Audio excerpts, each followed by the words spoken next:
Alright guys, welcome back to the channel and welcome back to another episode of our RPG series. I was planning on us beginning to do some damage and stuff like that in this episode, but we're not going to do that. In today's episode, what we're going to do instead is to make a target system so that we're able to lock on to an enemy, and then we can start doing the damage in the next one. The support that you guys have been showing so far to the series as a whole has been great. I believe when we started this we were at 14 subs, we are now at 50, and that's in a few weeks. Again, the support has been amazing. I thank you all for the support that you've shown. If you are new here, consider subscribing if you enjoy this video, and yeah, for everybody else that has joined the bandwagon, you could as well just join the Discord. We'll be sharing some resources on the Discord and also debugging some projects. If you've got your own project that's got an issue, we might debug it together on the Discord. So the Discord link will be down below. If you have not subscribed yet, consider subscribing. It will help the channel out and it only takes a second. Alright, thank you very much, and let's get into today's episode. So the first thing we're going to do is to check, make sure, I think I did it. Under combat we do have the target, so we're going to use that. Then the next thing we're going to do is to set up a dummy character. So let's create a new empty object here and call that dummy. This dummy character mainly is we're just going to use it for testing before we come up with an actual enemy AI. So we'll move it forward to about there is good. Then let's go back to our characters. So the universal characters, the prefabs. So let's see, I need somebody. Oh, we're using that one, we're not using that one. Him, let's pick him, why not? Bring him into the dummy. Okay. Then, right, let us zero out. Okay, let's bring him forward like that. Rotate him to face our character like that. Okay, so that's our dummy guy. We're going to give him a character controller just because we need something to hit. That's good enough. We're going to just center it out. So on the Y, we're gonna bring it up, make it 0.35. Then 2 is fine. I don't mind that much. So everything is set on this guy. We don't need to give him any animations right now. He's fine the way he is, just like that. We could give him, let's see, let's give him the humanoid that we created. That way he's just in an idle state when we hit play. So if we hit play here, he's just going to be standing there in his idle state, and we can just walk around him like that. Now the next thing that we're going to do is to go to our player here. Inside our player we've got the free look camera called the player camera. Let's create an empty object here and call it camera camera controller. We're going to put our free look camera in there. Then inside of we're going to create another Cinemachine camera, but this time instead of a free look camera we're going to create a virtual camera. Okay, we're going to create a virtual camera. We're going to give it the player as the follow and also the lookat. Then let's just turn off our player camera right now so that we can just view and set some stuff up here on our virtual camera. Let's actually name it and say targeting camera. So this camera is the one that we're going to be using when we go into our target system. So when we target an enemy, we'll switch from our free look camera into this particular camera that we have here.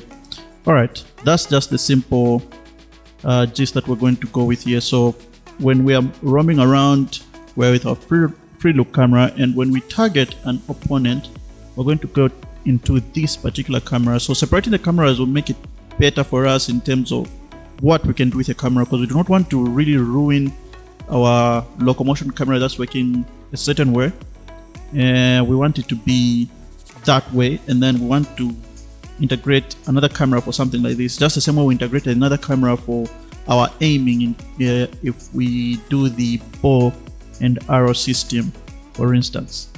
Okay, so now that we have that, let's just I'll change the, you can play around with these.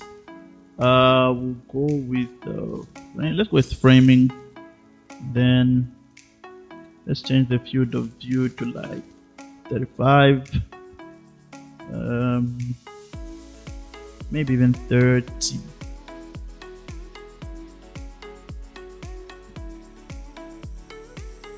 All right, let's go with transposer instead, because I don't like the other one. Okay, now you can play around and just find what works for you, but this is what we're going to go with. For me, I'm going to add our Cinemachine Collider to this as well. We're going to ignore the tag of player, and then we're going to create a new layer as well that we want to ignore. So we're going to come here onto the player. You can see that the player is set to default. We don't want that, so we'll add a new layer. So right here you say player, then we'll go back to the player, and yes, and children, the layer should be player. Okay, so now that that is done, we have everything done. Let's go and do some scripting. Let's go into our player controller, into our scripts, actually this combat system here. Then let's right click, create a new C# script and call this targeting. That's what targeting system. So we're going to put this right on the player parent object, not on the actual model. So where all the other scripts are, we're going to put this one as well. So we're going to put that there as the targeting system. Now we're going to open this targeting system up.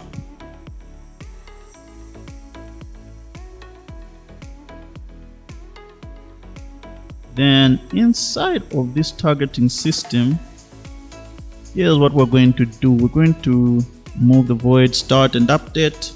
We don't need them. We're going to start first of all with a public, because we're going to use it in another script. So game object, and this will be the let's call it target object. Okay, target object, and then we're going to now also have a public float the max distance. We're going to initialize this at this distance at 50. Then we're going to have another variable called the public public float. What we're going to make this one is going to be rotation speed, and for this one we are going to make it 5. So we're going to initialize it to be 5. Then we're going to have a few more. We'll go with the public transform. So this transform is going to be the start transform. You will see how this is going to work. I'm going to explain it in a bit. And then we're going to have finally the public layer mask, and we call that layer mask. So now in here we're just going to have one function, which is the function to lock on. I didn't want to put this into with our attack stuff, so like our combat stuff. I wanted it to be its own thing, so we can use it with multiple scripts. So here's what we're going to say. We're going to say void. Let's make it a public one. So let's say public void lock on to target. Excuse me. Lock on to target. What we're going now to do here is we're going to use what we call raycast. So a raycast is a raycast is more like a ray. So we're going to shoot a ray from our start position, so our start transform, straight forward to a certain distance, which I think we'll go with that 50. And then once we shoot our ray, if we hit anything while we shoot that ray, and then we're going to check if what we've hit is an enemy, and if it is, you're going to lock onto it, and then we're going to start rotating as we move around it. Okay, so we're always going to face it. So that's the plan here. So we're going to lock onto it and face it. Okay, so let's get into it. So let's first put a comment here. Again, comments are important. So calculate the ray's starting position. So we're going to say vector3 raycast origin. Let's call it that. Raycast origin or start is going to be equal to the target. No, actually, the start transform dot position, and then we're going to have another one, vector3 raycast direction, which is going to be the forward direction of our start transform. Then from there, I'm going to go and say raycast hit, just like that. Then here's what we're going to say now. So we are declaring a raycast called hit, and then we're going to now say if sorry about that, if physics, okay, physics dot raycast, okay, and then we're going to open and close our parentheses. What is our ray? Our ray is going to start from the ray origin, then we're going to go from there to the ray direction and then out hit, but we're not yet done. We want also to go for a certain distance. We don't want it to go on forever, so we're going to say max distance. So that's the distance at which you can target an enemy. You can modify that however you want. And then we're going to now put a layer mask of target layer mask. Yeah, so this is the mask that we're going to ignore, because we want to ignore our player. Once we've done that, so what we are saying here is when we start our array, casting our raycast, it should start from our origin. Okay, the direction that it should move in is the raycast direction that we've set there. So the start transforms forward position where it's facing. Okay, and then the distance at which it should go, it should be the distance that we've set there, which is 50. Dot draw ray. So we're going to draw a ray. We're going to say raycast origin, raycast direction times max distance And then we're going to say color. Let's make it a green color if it has hit something like that. We're going to say color dot green. So if it hits something, it will turn green. And then we're going to just say if hit, okay, the raycast hit dot the collide of our raycast, all right, dot, we're going to compare tag. Okay, so if the item that we've hit is of tag what? Is of tag enemy, right? So if it's of tag enemy, we're going to do something here. What we're going to do here for now is just to say debug.log, and we're going to say raycast hit. Then we're going to now say plus hit dot collider dot game object dot name, so that we just see what it has hit. This is all we're going to do for now. We're not yet locking onto anything, but this is the first part. And then how are we going to make this happen? How are we going to make this happen? So we're going to go now into our player controller. In our player controller, we're going to do one thing. We're going to bring in our target system. So we're going to say serialized field target system. Then in our start, we're going to say target system equals to get component target system. Then right here, we're going to say player controls dot combat dot target dot performed plus equal to, we're going to make a new function called handle. Now let's call it target. Let's say enable target system. Okay, let's get this up to here. So I think at this point you guys have done how I'm using this. So we're going to go into our combat inputs, and then we're going to come down here and say private void. We're going to say enable target system, then input action dot callback context open close curly brackets, Control K, Control D to line everything up. So Control K and Control D first, you can press them quick one after the other, and it will line your code out for you. So once we've done that, what we're going to say now is target system dot, then what we're going to say lock on target, our function lock on target. That's it. So got a few more things to do now. We can go back to Unity. Let us go to our enemy. We're gonna give him the tag.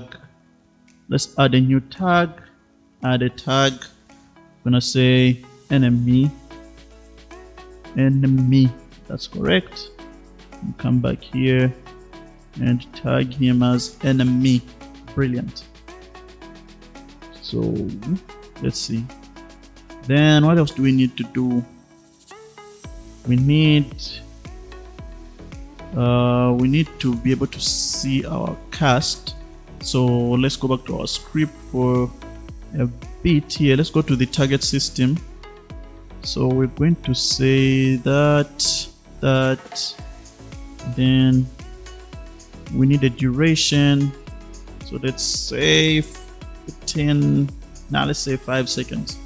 So for 5 seconds, we're going to be able to see our ray.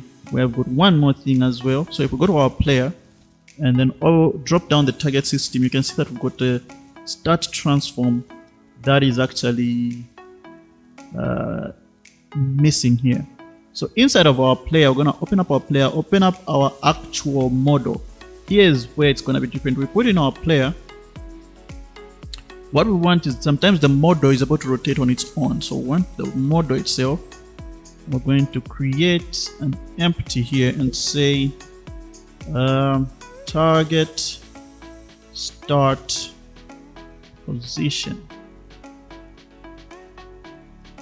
Okay, I'm going to move this up on the Y to somewhere about the chest area there, and then I might even move it forward a bit, somewhere there. That's fine.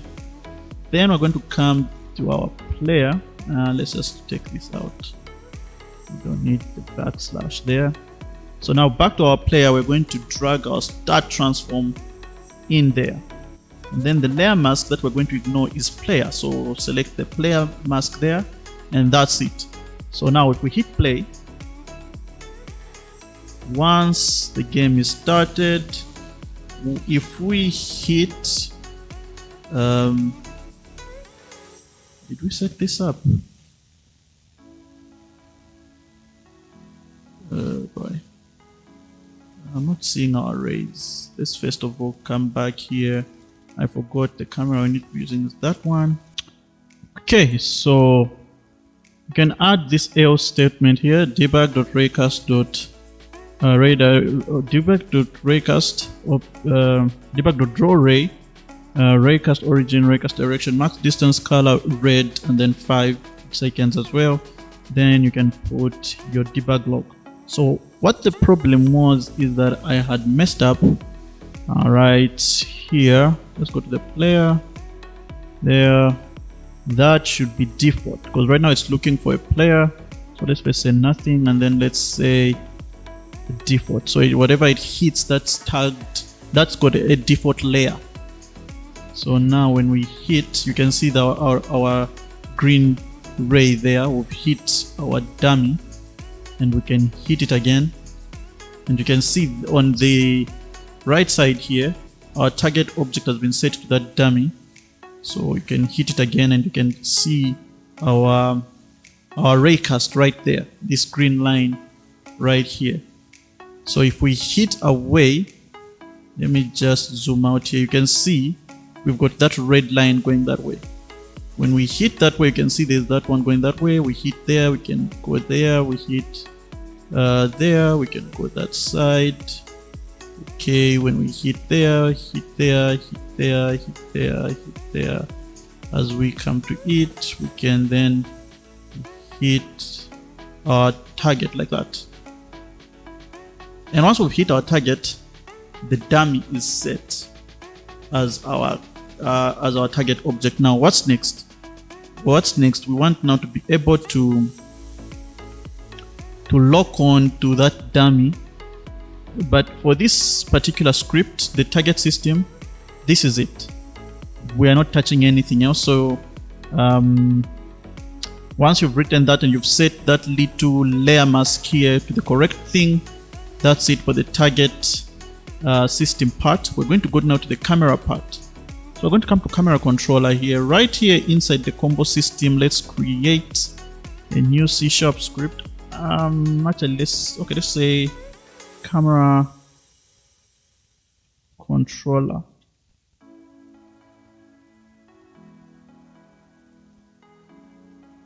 Wait for it to compile. Now I'm going to move this camera controller into our scripts folder because I think we're using it for so many other things. So let's go to our scripts folder and drag it in there. Okay. If we go now into our scripts folder, we've got this camera controller here. Now on this camera controller object, we're going to drag our camera controller script there. Then we're going to open that script up. Even this script is going to be quite simple. I don't want to make anything very hard to follow. So even our target system is going to be quite simple. You can expand on it, but for this tutorial, it's going to be a very simple thing. So serialized field there, I'm going to say private, okay, cinemachine. So remember we've got a free look camera, and also we've got a virtual camera. So we're going to say free look camera player locomotion camera. And then we're going to have a serialized field as well. Private cinemachine virtual camera. This will be the lock on camera. Then once that is done, we're going to have a void start where we are going to say player player locomotion camera. It shouldn't be cameras. What the hell is that? It should be camera. So let's change that to camera. Dot enabled is going to be equal to true, while the locked on camera dot enabled is going to be equal to false. We do not want to have the lock on camera enabled at the start. We only want to enable it when we are targeting an enemy. Then we're going to come and say, pretty simple mechanic here. We're going to have a public void. Then this is going to be activate lock on camera. Then we're also going to have a public void deactivate lock on camera. So Control K, Control D to line everything up. Then we're going to now come here. We're going to give it an argument type. So the argument type is going to be transform, the target transform, right? So inside here, we're going to say player camera. So player locomotion camera dot enabled is going to be equal to false. Okay, and then so let's just put a comment for everybody to follow along. This is to disable player to disable, let's say, normal player camera. And then we're going to come down here and say enable lock on camera. So we're going to now say lock on camera dot enabled is going to be equal to true. We're going to start with that. Then we're going to give it some stuff. So lock on camera dot target dot look at, dot look at is going to be equal to target, and lock on camera dot follow is going to be equal to target. Nice and simple. That's our camera stuff set up for activation, and for deactivating is also very, very simple. We're going to say deactivate lock on camera and activate normal camera. We're going to come here and say lock on camera dot enabled is equal to false, and then we're going to say player locomotion camera dot enabled, we're going to set it to true. That's it. Pretty simple for our deactivating stuff. Then we've got one more place that we need to touch to make this thing completely functional, and that's inside of our locomotion script. So remember, our rotation of our player is being handled and the movement is being handled in our locomotion script. So if we go to our scripts, the locomotion, then we could player locomotion here. So we're going now to have a few things here. Okay, we're gonna have a few things here.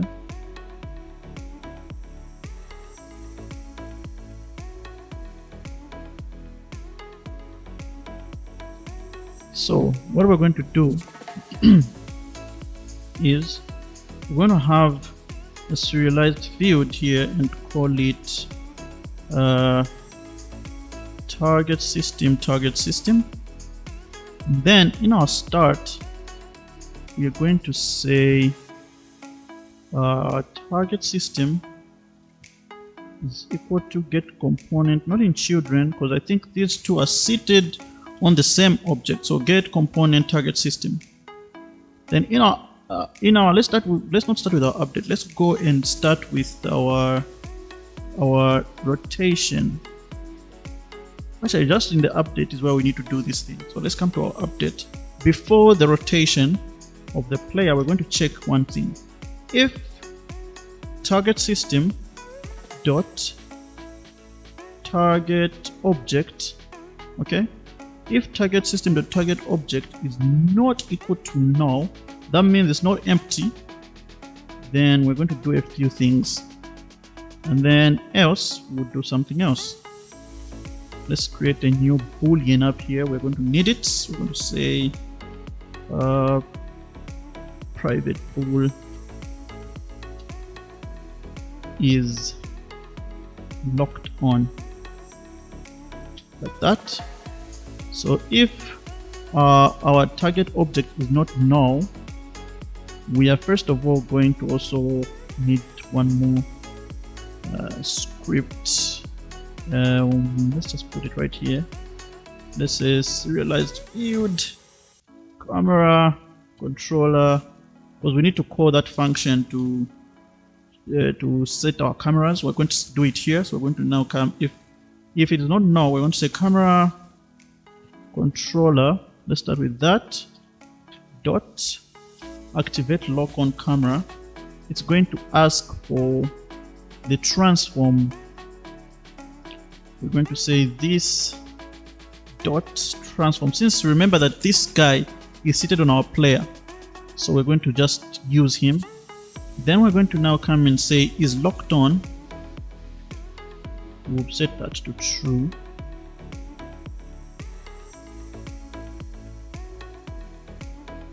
Is locked on is going to be set to true, and then we're going to come down here and then say else is locked on will be set to false.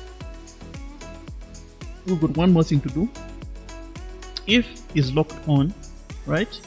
Since we need to do something when it's locked on, the rotation has to be different when it's locked on. So if is locked on, we're going to have a different rotation, and then else we're now going to do our normal rotation. So the first thing we're doing is checking, have we set our target object? And if we've set our target object, we want our cameras to change and our boolean to be flagged as true. Then if our boolean now is flagged as true, we are going to say, all right, in that case the rotation of our character should change. We're no longer going to be using our normal rotation. We're going to be using a new rotation, which we're going to say rotate. Since our character is already going to be rotating towards the player, so we need our camera to also rotate towards the player. So rotate towards locked on target. I'm gonna do that, and then let's just copy this so we don't have to type it again when we create the function. So let's go down to where our rotation is right here. Let's just close it like that. Then let's say private void. We'll do that, and then what we're going to say inside of this particular function. So inside this function, it's going to be very, very simple as well. So if locked on, we should actually, let's do this because we want to face our locked on target. So let's come here, and then let's say right here where the transform is, let's come here and say serialized field. Okay, so we're going to say, where was I before I got disturbed? Where was I? Yeah, we're going to create a new transform here. So a serialized field transform locked on transform. So this is the transform of our locked on game object. So we're going to come here, and inside here where we said it is going to true, we're going to say locked on transform is going to be equal to, what is it going to be equal to? It is going to be equal to target system dot target object dot transform. So our target object in our target system's transform is what we're going to set our transform here to. Then we're going to come here and say locked on transform is not equal to null. That means there was a target that was found. We're now going to say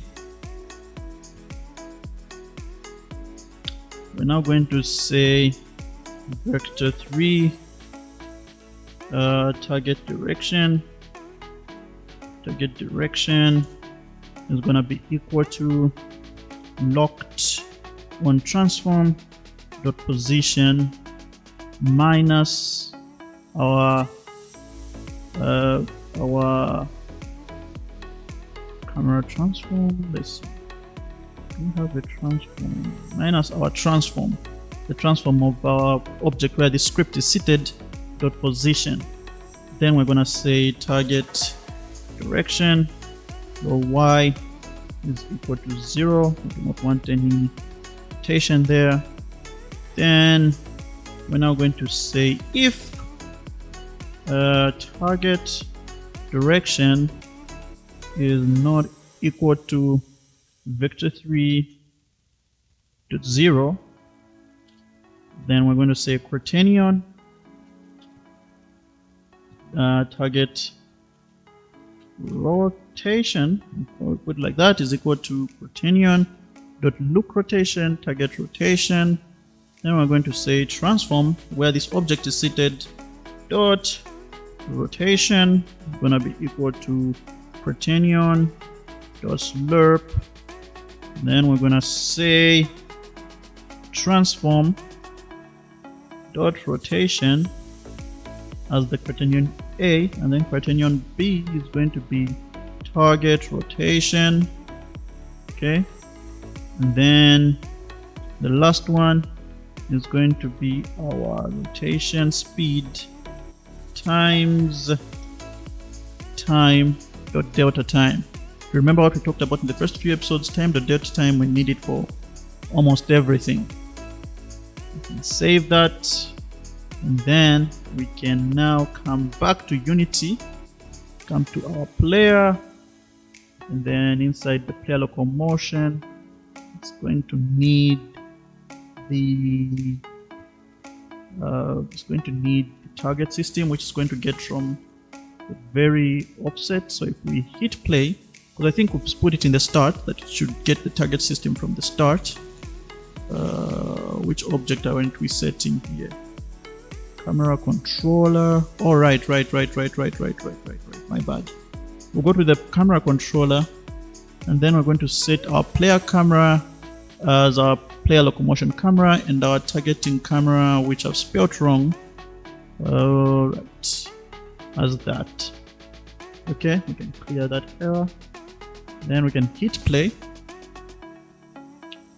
So now, when we hit, we are having still a bit of an error here on our player locomotion, our transform, because our camera controller hasn't been set. My bad. Camera controller on our player locomotion, we need to actually put it because it's sitting on a different object. So just drag your camera controller object right there, and the script will be taken, and then we should now, I think, have it working. Good part of debugging. There we go, and our camera changes like that, and you can see that we are always looking at our player. So right now I'm just strafing, and if we move forward, we're moving forward. We move right, it will always pan around our player. We do not have to move the mouse. You can see I've let go of the mouse. I'm just moving left, and it keeps panning around our target, because yeah, So we could also change to say it shouldn't have any direct movement on the Y. But that's for another episode. If you enjoyed this episode and you're enjoying where the series is going, again, leave a like. It will help me out a lot. And consider subscribing if you're new to the channel. It only takes a few seconds to do, and you not miss any content. Join the Discord in the link in the description, and then let us know if you've got any problems through the Discord, and we'll be able to answer all your questions in there. All right, if you enjoyed this episode, leave a like, comment, subscribe, and I'll see you all in the next one.